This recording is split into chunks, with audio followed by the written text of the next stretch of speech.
When it all started, he seemed amazing. He was the perfect boyfriend. Very nice, sweet, and always wanted to be with me.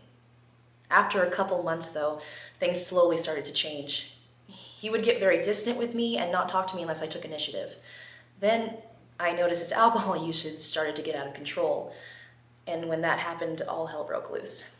We would get in fights about the smallest things. He would always start them by calling me some awful name, but then he would turn it around and somehow make it my fault. That became an everyday occurrence, though. The fighting just got worse. He went from calling me names in private to calling me names in front of our friends and even at parties. I remember one night in particular, he called me a slut and a stupid whore just for being at a party with my girlfriends.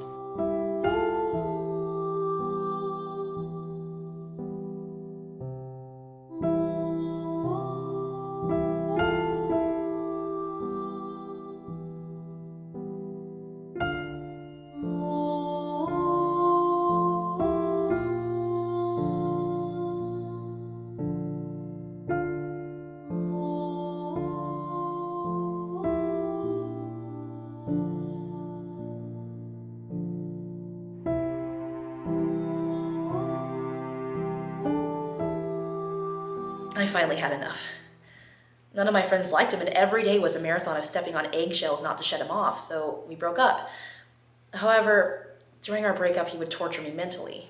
We went so far as to text me asking if I would be at a certain party, and 10 minutes later, he showed up with a nasty girl. He would stand in front of me making out with her just to get under my skin. Long story short, he apologized and begged me to get back together with him, and I gave in. I wanted to try and make it work, and all his friends kept telling me I was the best thing for him. Nonetheless, his drinking kept getting worse and the fights more intense. My breaking point was when he told me to come over so we could talk, but when I got there, he had clearly had too much to drink. We got in a verbal fight, and he was saying all those horrible, untrue things about me, including that he never loved me.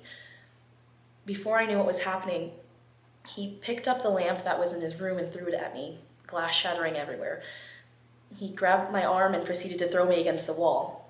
It was so bad that the police got called, and I had to reassure them that everything was okay, but it wasn't. The next morning, I woke up with bruises all down my arm, making perfect outlines of his handprints. That was when I knew that I had given him way too many chances, and I knew I would have to get out immediately.